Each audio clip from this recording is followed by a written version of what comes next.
and welcome to this week's episode of Stream Squad. As usual, I'm Angela here with Dan. I am, and it is us in front of the screen again. Happy to be here, but we have a very special guest here today. We do. Everyone, this is Carson. He is a Switcher Studio user. Hey guys. Switcher Studio enthusiast as well in our user group. Some of you all might recognize him from them. He's putting out some really cool videos and has some awesome stuff to kind of talk to us about a little bit later on. I'm sure he probably has some insight into some of our industry news as well, being right in the thick of it with us. So, yeah. Definitely. Yeah, definitely. Thank you for coming. Totally. Thanks for having me, guys. We'll definitely have Chris, chiming in throughout the stream, and of course, as Dan mentioned, you'll be able to hear more about who he is and what he does a little bit later on. But first, we're going to go ahead and jump into some industry news. So first, we have 3 articles that we want to bring to your attention, and Dan will be able to link to these in the comments. Some can be linked to now, some will be linked a little later, but that way you guys are able to check them out. The first is from Inc. magazine. Now, you guys might remember around 2 weeks ago, we mentioned Candace Payne. She was most commonly known as Chewbacca Mom. She was the first viral Facebook video where she wore this electronic Chewbacca mask and it just took off. Since then, Candace's life has really changed. She's got her own book out, she's got a couple of singles, and she's also producing routine live broadcasts that are actually done with Switcher Studio. And we did get the okay to put this out, right? Yes. Okay, yes, so I can share this. Yeah, you can share this. Just want to make sure before I... Boom, right there for everybody if they want to see it. But definitely check out that article. You'll be able to see more of what, Candace has been up to, and as well you can see where she posts her live videos, and they're really great content. I've actually been watching a couple of them recently. The other article we want to bring to your attention is from Social Media Examiner. This was posted last Friday by writer Erin Sell. We've been in touch with Erin for a little bit. She was giving Switcher Studio a try, and she has written up her full review on Switcher Studio.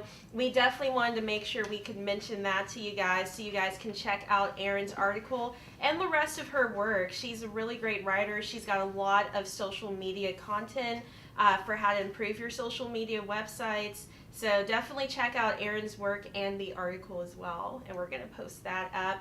Yep, that is up as well right now.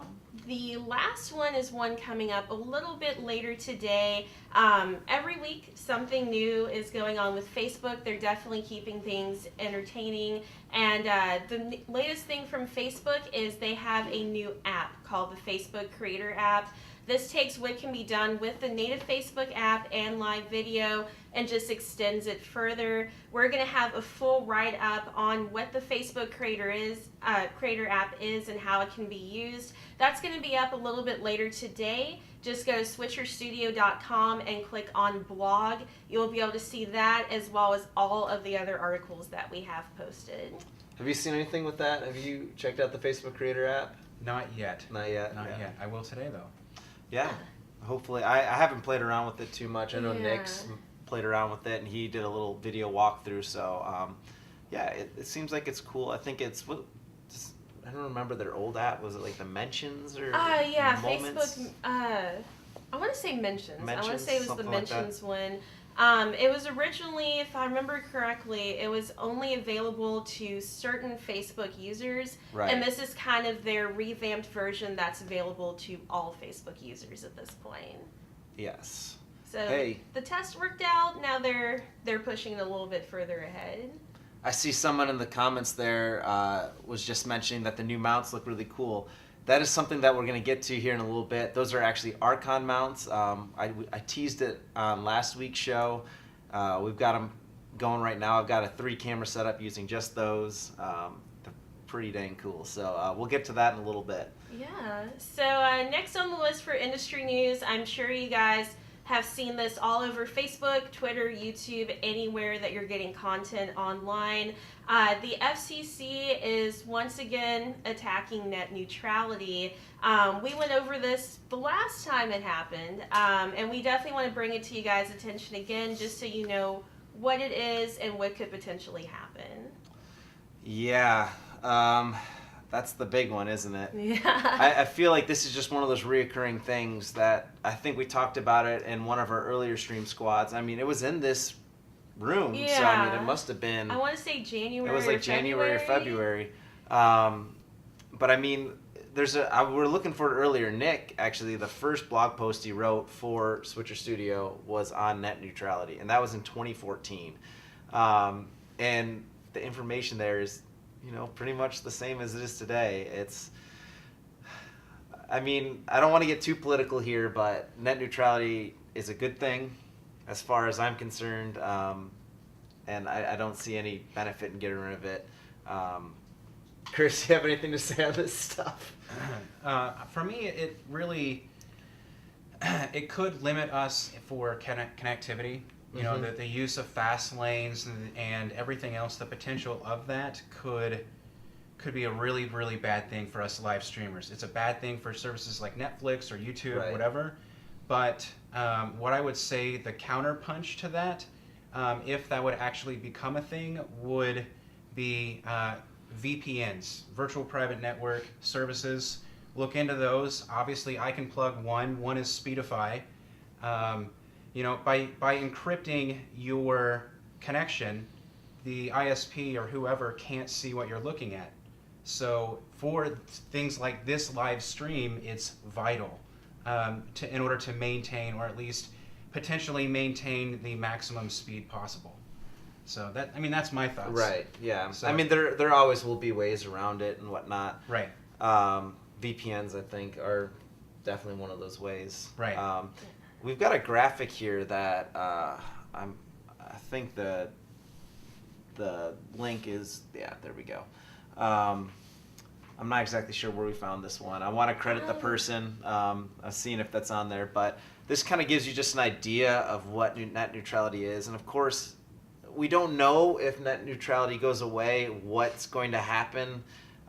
These are just all hypotheticals of things that could happen where, maybe it's, I don't know, someone like an internet service provider comes up with their own search engine or something, like their own Google equivalent, and they can have people pay to have their search things show up faster or first on that list, and and maybe Google then is going to slow down, or they're going to slow it down. So I mean, it's up in the air what could happen. It's one of those where there's a lot of possibilities. Some aren't bad, some aren't very good.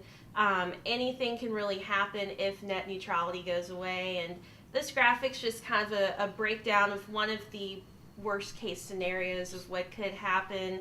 But again, it's hard to say what will happen if net neutrality ends, but definitely, it can throw a wrench into how you're doing your video streams, how you're getting streamed materials on Netflix or Hulu, anything like that, and just even how you surf the internet in general. Right. Things to do if you want, you can call your representatives, call your congressman or woman. Battle for Net is a really good spot to do that. If you want to preserve net neutrality, you can just type in your email or your phone number, and they're going to set it, or they're going to make the call for you automatically. Yeah, that's a pretty heavy topic. I mean, we could probably spend another hour talking about the pros and cons and things to do, not do. I think we should probably do something a little more lighthearted, right? We're gonna get into some more fun.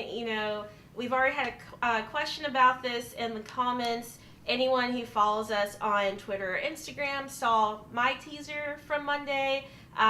Anyone who watched last week's Stream Squad saw Dan's teaser last Wednesday. But Arkon Mounts, we want to talk to you guys about those. You've noticed, that we have them in use today. And, we've definitely loved talking to those guys and learning more about their products. Yeah, just through, knowing a few connections away, we were able to meet Aaron over at Arkon, and he was happy enough to send us, let me get rid of this lower third here so you can kind of see what's going on here. But it's another way to mount your devices. I've got a 2-camera setup here, as you can see on that wide shot there. of 2 iPads connected on one tripod, which makes it really easy and really mobile.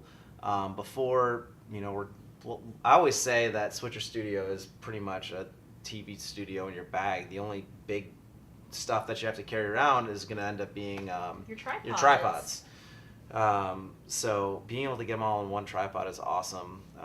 Another cool thing I really like about these mounts is once they're like clamped down, they're really secure and they're not moving anywhere. And that's a good thing. You don't it might help with the tapping if you're tapping around a whole bunch. That's what, let me see if we can switch angles here and see this. Yeah, that's what this little guy right here, that I teased on last week's show, this thing folds up into nothing, and this is really, really sturdy as well. That's honestly probably the best piece of gear I think they sent us, or the one I'm most excited about.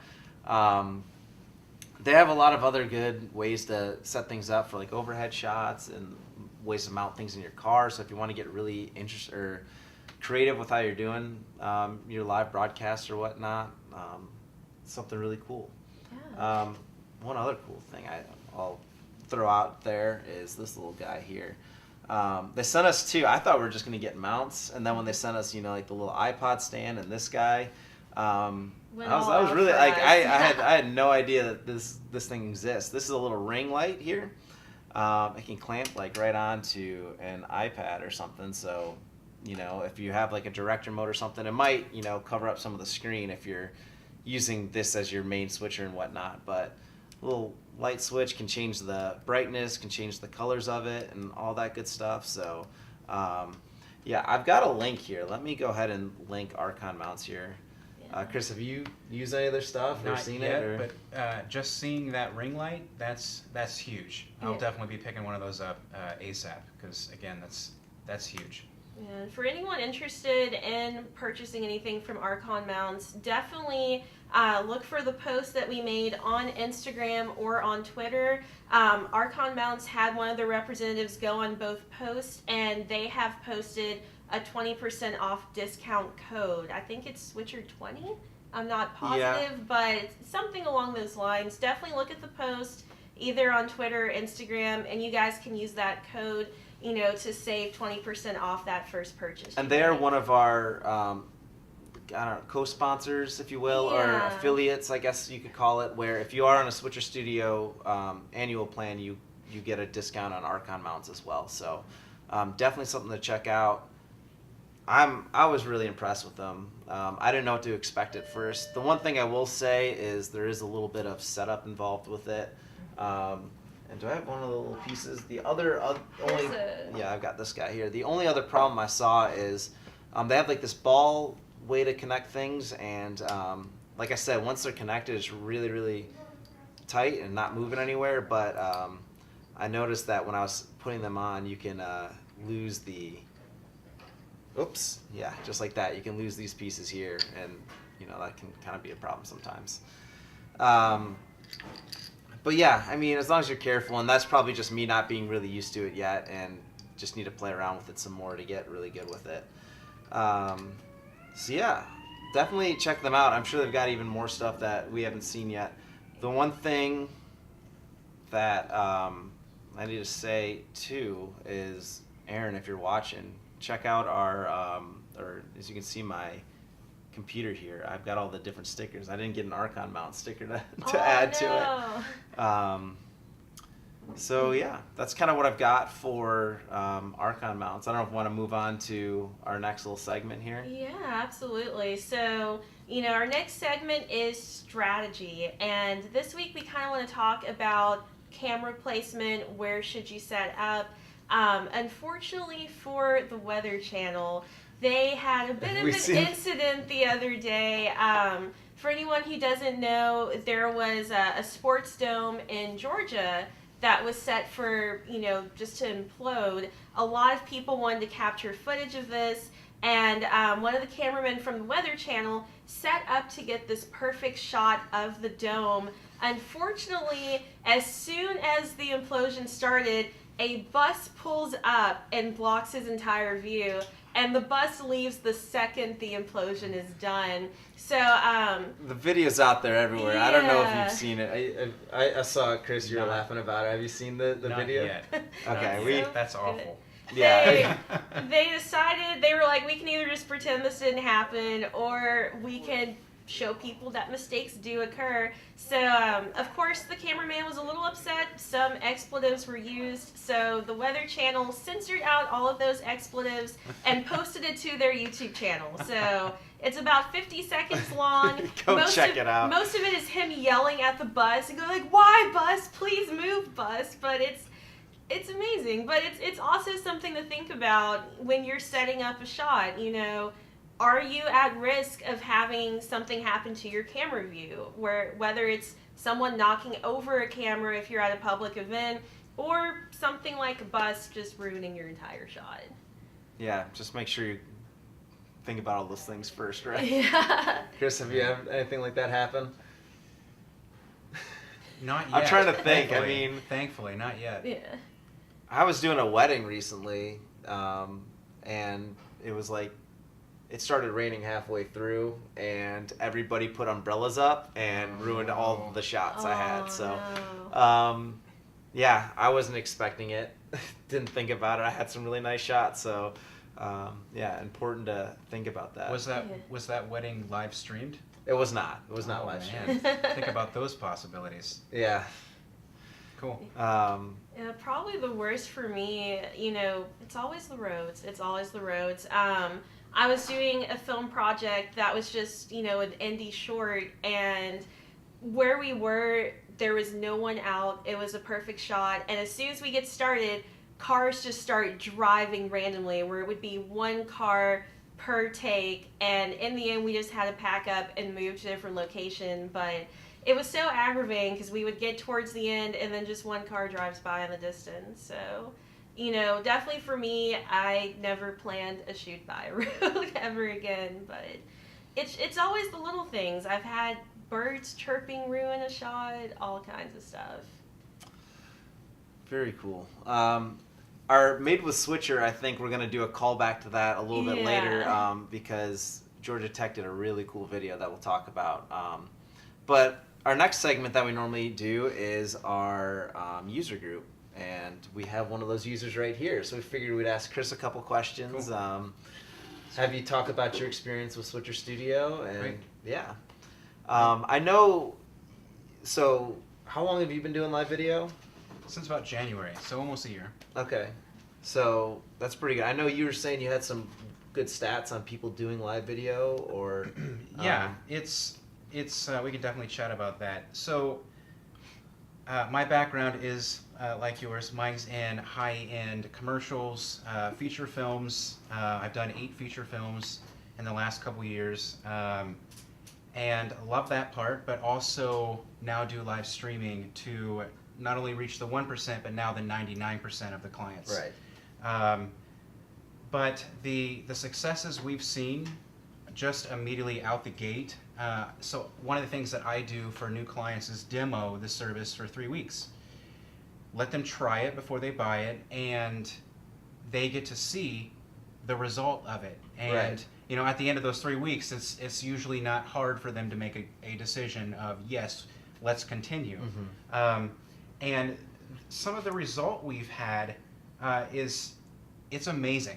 I can't think of anything else to quantify it as other than amazing. And just to give you some of those numbers, actions to page up 214%, page views up 5,500%, page likes up 100%, post reach up 673%, post engagement up 300%, and video views up 222,000%. Now the last one's probably a crazy number and hard to rationalize, I guess, but page views and most importantly post engagement, people Right. liking, Yeah. commenting, sharing up 300%. That's incredible from what they were already doing, and specifically this client was already very active on social media, posting stuff that their viewers liked on a daily basis. Mhm. So live video changes everything. What have you seen yields the best results? What type of content are you producing for these live videos? Easy. Easy? Absolutely easy. What brings your customers, your clients, your viewers value? So if you're a barbershop, tell them how to trim their beard. Do tips and tricks things kind of like that. If you're a realtor, do a tips and tricks thing, maybe a 60-second daily live of how to do this in order to sell your house faster. You know, whatever it is, capitalize on what your audience doesn't know, and simultaneously what they don't know, because that changes everything. And then by putting that content out there for them to see and consume, you then become the expert. And so whenever they need something, if you're a painter, they're going to call you to come paint X, Y, or Z. So, yeah, just my thoughts. That's some live video strategy there as well, yeah, right? Totally. No, that's really cool. And you said you were doing live some feature films before this? Yeah. I'm just interested. Yeah, totally. I've got think of it as a Hallmark film coming in spring. We just shot in Lima, Ohio over the summer. It's called A Walk with Grace. I'm sure the director and producer is going to be happy that I just plugged it, but it's a great movie, wholesome, all that good stuff. You'll see that here soon. But yeah, I've been blessed to have the opportunity to meet a lot of great people and work with a lot of great people and do a lot of cool things so far. Can't wait to see what's next. Yeah, and this you were the connection who got us Chase to do the video or our VidCon shows. If anyone was watching those, yeah, Chase Crawford and Joel Levinson came out for that. Good friends. Yeah. Are they still doing their live from the middle of nowhere? Right now, I'm assuming it's probably a little cold for that, right? It is, totally. Right now, they are both doing some really great stuff.